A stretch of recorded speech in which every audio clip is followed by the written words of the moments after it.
Good morning students. હવે તમે છઠ્ઠા ધોરણમાં મારા વિડીયો જોયા જ હશે. જેમ કે તમને ખ્યાલ છે કે ભાઈ હું તમારું સમાજ અને હિન્દી વિષય લઉં છું. તો આજે હવે આપણે 7મા ધોરણમાં તમારી શરૂઆત કરીએ સમાજથી. તો કે સમાજમાં કયો પાઠ? તો કે ભાઈ રાજપૂત યુગ અને નવા શાસકો અને રાજ્યો. કે ભાઈ તમે છઠ્ઠા ધોરણમાં સમાજ વિશે શીખી જ ગયા છો, પરંતુ એમાં તમે રાજપૂત યુગ અથવા નવા શાસકો અને રાજ્યો વિશે નથી શીખા. તો રાજપૂત યુગ શેના વિશે છે? તો કે ભાઈ ઇતિહાસ વિશે, કે આપણા ઇતિહાસમાં છે, ભૂતકાળમાં છે, કેવા યુગો થઈ ગયા, તેમાં કેવા રાજા હતા, કેવા રાજ્યો હતા, કેવા રાજા વસવાટ કરતા હતા, કયા રાજાએ કેવું કાર્ય કર્યું છે, એના વિશે આપણે જાણવાનું છે. તો એ બધા યુગોમાં છે કયોના વિશે જાણવાનું છે? તો કે રાજપૂત યુગ. તો ચાલો જાણીએ આપણે કે રાજપૂત રાજવીઓએ ઈસવીસન 700 થી ઈસવીસન 1200 વચ્ચેના 500 વર્ષના સમયગાળા દરમિયાન મોટાભાગના ઉત્તર ભારત અને દક્ષિણ ભારત પર વર્ચસ્વ જમાવી રાજપૂત યુગની સ્થાપના કરી. કે રાજપૂત રાજવીઓ એટલે કે રાજા, રાજપૂત નામના રાજાઓએ ક્યારે? તો કે ઈસવીસન 700 થી લઈને ઈસવીસન 1200. એ સમયગાળો કેટલા વર્ષનો છે? તો કે 500 વર્ષનો. તો કે આ 500 વર્ષના સમયગાળામાં કોણે રાજ કર્યું? તો કે રાજપૂત યુગના રાજાઓએ. અને કયા રાજ્યમાં રાજ કર્યું? તો કે મોસ્ટ ઓફ એટલે કે વધારે પડતા ઉત્તર ભારત અને દક્ષિણ ભારતમાં રાજ કર્યું. ક્યારે? તો કે ઈસવીસન 700 થી ઈસવીસન 1200 સુધીના વચ્ચેના 500 વર્ષના સમયગાળામાં. એટલે કે 500 વર્ષના સમયગાળા મતલબ કે એક રાજા રાજ કરે છે, ત્યાર પછી એનો પુત્ર, એવી રીતે નિરંતર પેઢી દર પેઢી કેટલા વર્ષ સુધી રાજ કર્યું? તો કે 500 વર્ષ સુધી. તેમણે ભારતીય હિન્દુ સંસ્કૃતિને પ્રજ્વલિત રાખી. કે 500 વર્ષ રાજ તો કર્યું, પરંતુ એ રાજા કેવા હતા? તો કે તેણે હિન્દુ સંસ્કૃતિને કાયમ રાખી, દબાવી નથી દીધી. આ તમામ નાના મોટા છતાં નોંધપાત્ર એવા રાજપૂત રાજ્યો ક્યાં અને કેવા હતા તે વિસ્તારથી જોઈએ. કે ભાઈ આવા ઘણા બધા રાજપૂત રાજાઓ થઈ ગયા છે, તેના નાના નાના રાજ્યો વિશે આપણે માહિતી મેળવીએ. હર્ષવર્ધન પછીનો સમયગાળો. જો રાજપૂત યુગ શરૂ ક્યાંથી થયો? કે તો કે હર્ષવર્ધન પછી, જ્યારે હર્ષવર્ધન નામનો રાજા છે એ મૃત્યુ પામ્યો, ત્યાર પછી રાજપૂત યુગની શરૂઆત થઈ. 7મી સદીમાં હર્ષવર્ધનના અવસાન બાદ ઉત્તર ભારતમાં તેમના વિશાળ સામ્રાજ્યનું નાના નાના સ્વતંત્ર રાજ્યોમાં વિભાજન થયું. જો ક્યારે? તો કે 7મી સદીમાં. જ્યારે 7મી સદી ચાલતી હતી ત્યારે હર્ષવર્ધન રાજ કરતો હતો. જ્યારે હર્ષવર્ધન મૃત્યુ પામ્યો ત્યારે તેની પાસે ઘણું મોટું સામ્રાજ્ય હતું, અને જ્યારે મૃત્યુ પામ્યો ત્યારે તે મોટું સામ્રાજ્ય શું થયું? તો કે નાના નાના રાજ્યોમાં વિભાગ પડી ગયા. કે આ રાજ્ય અવળું, આ રાજ્ય. પહેલા તેની પાસે સમગ્ર એક આખું સામ્રાજ્ય હતું, પછી શું થયું? તો કે નાના નાના ટુકડાઓમાં વહેંચાઈ ગયું.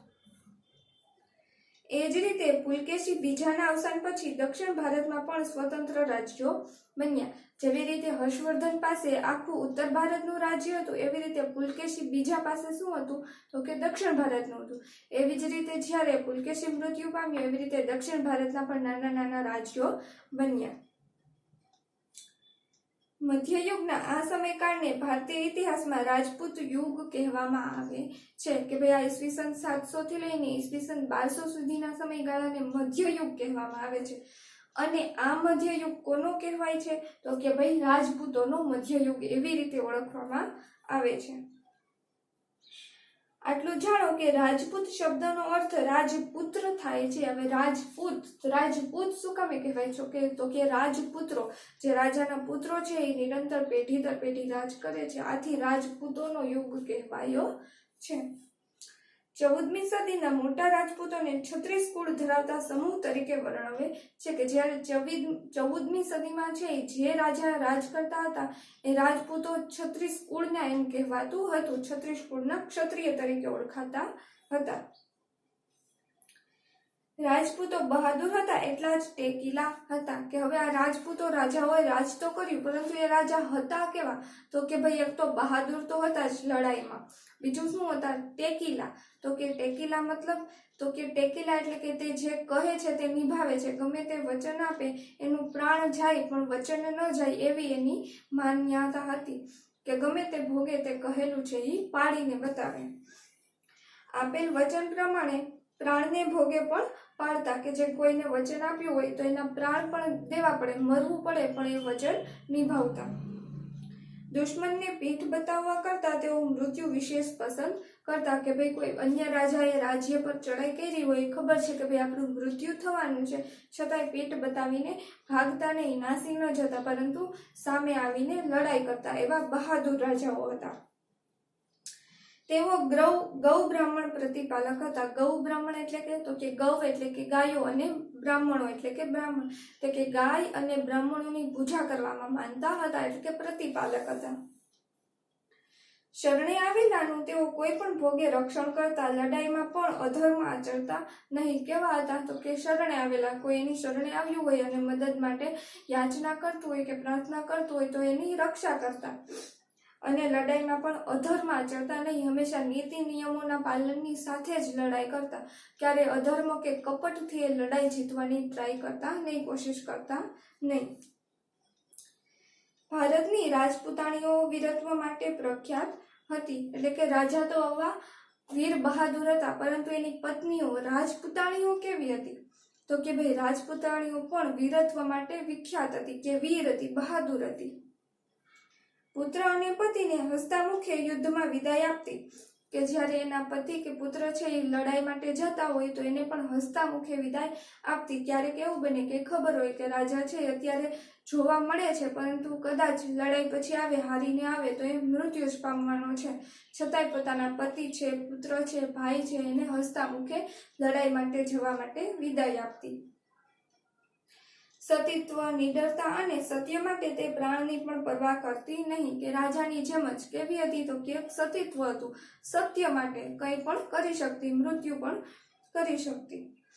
જરૂર પડે તો હાથમાં તલવાર લઈને રણ મેદાને નીકળી પડતી, કે જો જરૂર પડે તો પોતે લડી પણ શકતી, તલવાર લઈ અને રણ મેદાનમાં લડાઈ માટે પણ પોતે ઉતરી શકતી. આવી વીરાંગનાઓના અનેક ઉદાહરણો જોવા મળે છે, કે ભાઈ આવી વીર બહાદુર જે સ્ત્રીઓ છે એના ઘણા બધા ઉદાહરણો જોવા મળે છે. વીરાંગના એટલે કે વીર બહાદુર સ્ત્રીઓ.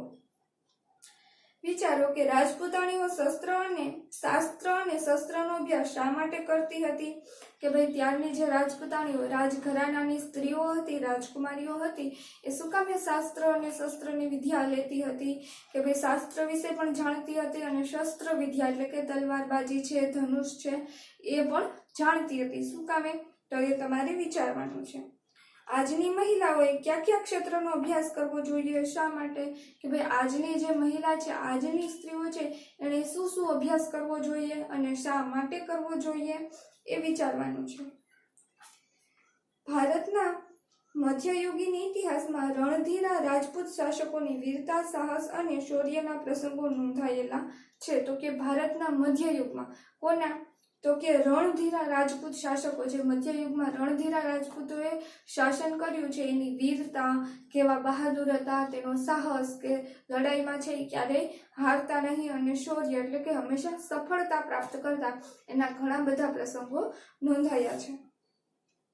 આશરે 500 વર્ષ સુધી રાજપૂતોએ ભારતને વિદેશી આક્રમણોથી બચાવ્યો હતો, કે જ્યારે 500 વર્ષ સુધી રાજપૂત યુગ હતો, રાજપૂત યુગના રાજા રાજ કરતા હતા, ત્યારે ઘણા વિદેશીઓના આક્રમણથી ભારત દેશને બચાવ્યો હતો. જો વિદેશીઓ આક્રમણ કરે તો આપણો ભારત દેશ તેનો ગુલામ બની જાય, પરંતુ એનાથી આપણને રાજપૂત રાજવીઓએ બચાવ્યા હતા.